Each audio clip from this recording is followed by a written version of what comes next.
रत्नागिरी जिल्ह्याच्या पोलीस दलासाठी ऐतिहासिक अशा दिवशी व्यासपीठावर उपस्थित असलेले आदरणीय राज्याचे उपमुख्यमंत्री आदरणीय देवेंद्रजी फडणवीस साहेब, सार्वजनिक बांधकाम मंत्री रवींद्रजी चव्हाण, राष्ट्रवादी काँग्रेस पक्षाचे प्रदेशाध्यक्ष आदरणीय खासदार सुनील तटकरे साहेब, योगेशजी कतम, विनायकजी नातू, प्रमोदजी जठार, किरणजी सामंत, संजयजी दराटे, आमचे जिल्हाधिकारी, पोलीस अधीक्षक, मुख्य कार्यकारी अधिकारी, शिवसेनेचे जिल्हाप्रमुख राहुलजी पंडित, भाजपाचे जिल्हाध्यक्ष राजेश सावंत, केदार साठे, बाळासाहेब माने, हुस्नबानू खलपे, व्यासपीठावरील सर्वच सन्माननीय मान्यवर आणि मोठ्या संख्येने उपस्थित बंधू आणि भगिनींनो, साहेब, या संपूर्ण इमारतीच्या कामाचा इतिहास मी 2 मिनिटात या ठिकाणी कथन करणार आहे.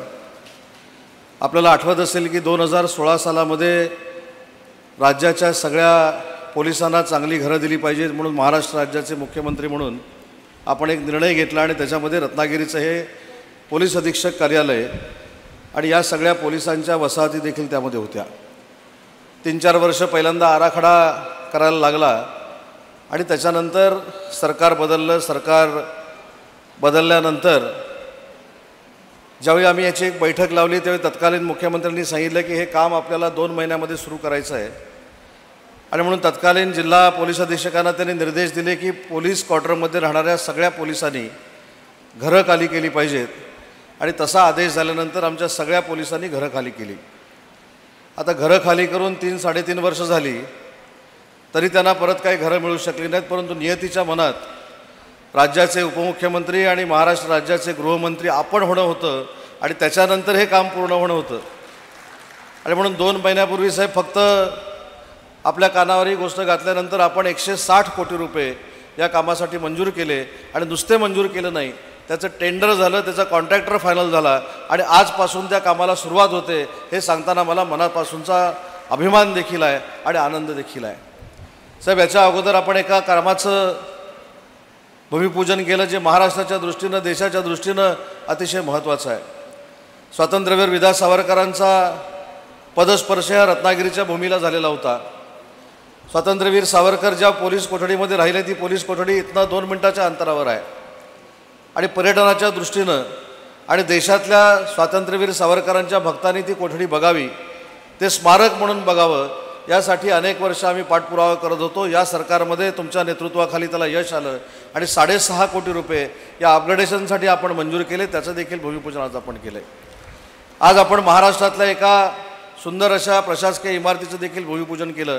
साहेब, आपल्याला आठवत असेल की तुम्ही राज्याचे अर्थमंत्री होता आणि अर्थमंत्री असताना प्रशासकीय कार्यालय देखील चांगली असली पाहिजे ही भूमिका आपण घेतली आणि एका पत्रावर या प्रशासकीय इमारतीला तुम्ही 100 कोटी रुपये मंजूर केले होते. त्या 100 कोटीच्या प्रशासकीय इमारतीचं भूमिपूजन देखील आपल्या हस्ते होतं आहे. याचा सगळ्यात जास्त आनंद माझ्यासारख्या कार्यकर्त्याला आहे. आणि हा आनंद कशासाठी आहे साहेब? गेले 3 महिने मी आपल्याला सांगत होतो की या कार्यक्रमाचं भूमिपूजन आपल्या हस्तेच करायचं आहे.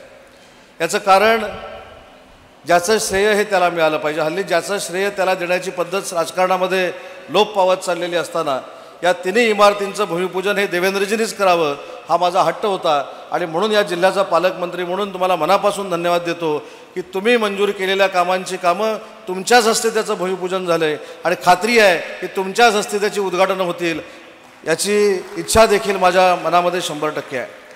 साहेब, आत्ताच रवींद्र चव्हाण साहेबांनी सांगितले की काजूच्या बाबतीमध्ये आपण निर्णय घेत आहे. साहेब, खरं तर काजू लागवड हा कोकणवासियांचा एक प्रमुख व्यवसाय आहे. परंतु अनेक वेळा काजूचा प्रश्न मांडल्यानंतर अनेक वेळा असं झालं आहे की काजूला हमीभाव देता येत नाही, आंब्याला हमीभाव देता येत नाही. काजू बोर्ड आम्ही 1200 कोटी रुपयाचं निर्माण केलेलं आहे. परंतु तुमच्या धाडसाला मी दाद देतो की तुम्ही आता किलोमागे 10 रुपये आमच्या कोकणच्या काजू व्यापाऱ्यांना द्यायचा निर्णय घेतला आहे. हा ऐतिहासिक निर्णय आहे. कोकणातला सगळा काजू व्यापारी, काजू बागायतदार साहेब तुमच्या पाठी उभं राहिल्याशिवाय गप्प बसणार नाही. ही खरोखर आज विकासाची मुहूर्तमेढ आहे. साहेब, उजव्या बाजूला सगळे पांढऱ्या टोप्या घातलेले पोलीस पाटील आहेत. काल त्यांच्यासाठी तुम्ही ऐतिहासिक निर्णय घेतला.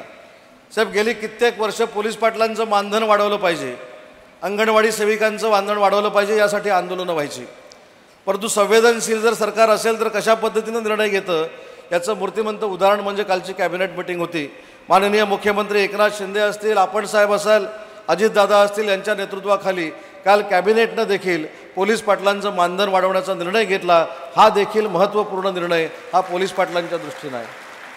आता पोलीस पाटलांनी विश्वनाथ पाटील साहेब ठरवलं पाहिजे, ज्यांनी मानधन वाढवलं आहे त्यांच्यासाठी काय करायचं, की भंपकगिरी करतात त्यांच्यासाठी काय करायचं.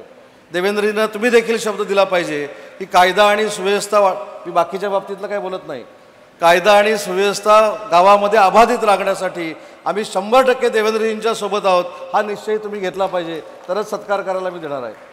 तुमची मागणी होती साहेब यांची 12,000ची, तुम्ही केले 15,000. त्याच्यामुळे तुमच्यावर दुप्पट प्रेम दाखवण्याचं काम या सरकारमधनं झालं, याची नोंद देखील पोलीस पाटलांनी ठेवली पाहिजे. आज अंगणवाडीच्या सेविका देखील या कार्यक्रमाला उपस्थित आहेत. त्यांना मोफत मोबाईल देण्याचा कार्यक्रम आज या रत्नागिरी जिल्ह्यामधला आदरणीय देवेंद्रजींच्या हस्ते सुरू झाला. मला अंगणवाडी सेविकांना देखील मनापासून धन्यवाद दिले पाहिजेत की कोविडच्या कालावधीमध्ये ज्या पद्धतीनं डॉक्टरांनी काम केलं त्याच्यापेक्षा घराघरामध्ये जाऊन कोविड बाहेर काढण्याचं काम जर कोणी केलं असेल तर माझ्या अंगणवाडी सेविकांनी केलेलं आहे. आणि म्हणून त्यांना देखील मानधन वाढवण्याचा निर्णय कालच्या कॅबिनेटमध्ये घेण्यात आला. आता तुम्ही काय करायचं हे देखील तुम्ही ठरवलं पाहिजे. तुम्ही मानधनावर काम करतात त्यामुळे तुम्हाला कसलीही अडचण नाही. माझं सांगण्याचा मतितार्थ अंगणवाडी सेविकांच्या देखील लक्षात आला असेल.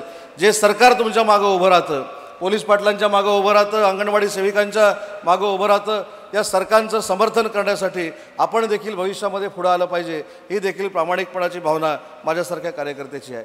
आणि म्हणून साहेब आज आपण रत्नागिरीमध्ये आला, पण रत्नागिरीमध्ये आल्यानंतर अनेक विकासाला चालना आजच्या देखील आपल्या दौऱ्यानं मिळणार आहे.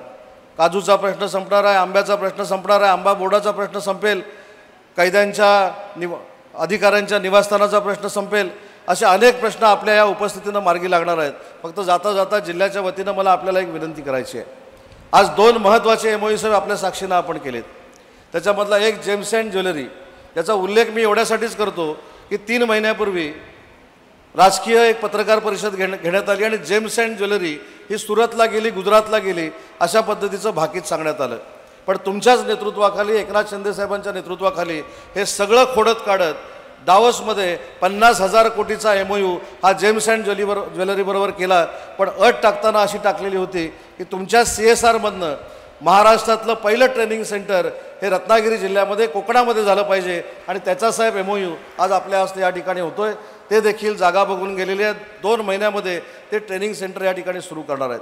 आणि त्या ट्रेनिंग सेंटरमध्ये साहेब ताकद अशी आहे की त्या ट्रेनिंग घेतल्यानंतर जो युवक असेल किंवा युवती असेल याला 35,000पासून 2,60,000पर्यंतचं पेमेंट या ट्रेनिंगनंतर मिळणार आहेत. आणि त्यांनी खात्री दिलेली आहे की पहिल्या 3 वर्षाचे 1,500 विद्यार्थी जे आहेत जे ट्रेनिंग घेतील त्या सगळ्यांना नवी मुंबईच्या जेम्स अँड ज्वेलरी पार्कमध्ये नोकरी दिली जाईल. अशा पद्धतीचा तो साहेब MOU होता, तो देखील तुमच्या हस्ते झाला. आणि साहेब दुसरा MOU आपण टाटाबरोबर केला आहे. आपल्याला माहीत आहे की आपल्याच उपस्थितीमध्ये उद्योगरत्न पुरस्कार आपण रतनजी टाटांना दिला. माननीय मुख्यमंत्री त्याला उपस्थित होते, अजितदादा देखील उपस्थित होते. आणि आपण चर्चा करत असताना CSRवर साहेब त्यांची चर्चा केली होती. आणि उद्योगरत्न पुरस्कार देत असताना थोडं झुकतं माप रत्नागिरी जिल्ह्याला द्यावं म्हणून त्याचा पाठपुरावा केला. आणि रत्नागिरीच्या ट्रेनिंग सेंटरसाठी त्यांनी CSRमधनं 160 कोटी रुपये हे टाटा टेक्नॉलॉजीनं मंजूर केलेत. MIDC त्याच्यामध्ये 30 कोटी रुपये टाकणार आहे. आणि 200 कोटी रुपयाचं सुसज्ज ट्रेनिंग सेंटर ज्याच्यामधनं दरवर्षी महाराष्ट्रातले 7,000 विद्यार्थी ट्रेनिंग घेऊन बाहेर पडणार आहेत. अशा पद्धतीचं साहेब आपण MOU केला आहे. आणि हे सांगण्याचं कारण एवढंच आहे साहेब, पुण्यामध्ये मी आपल्याला एक विनंती केली होती डिफेन्स क्लस्टरच्या निमित्तानं. आज तटकरे साहेबांना देखील माहिती आहे, आपण जिल्ह्याचे पालकमंत्री होता. माझ्याकडे साहेब स्टरलाईट नावाची एक कंपनी आलेली होती, तिला 500 एकरची जमीन आम्ही दिली होती.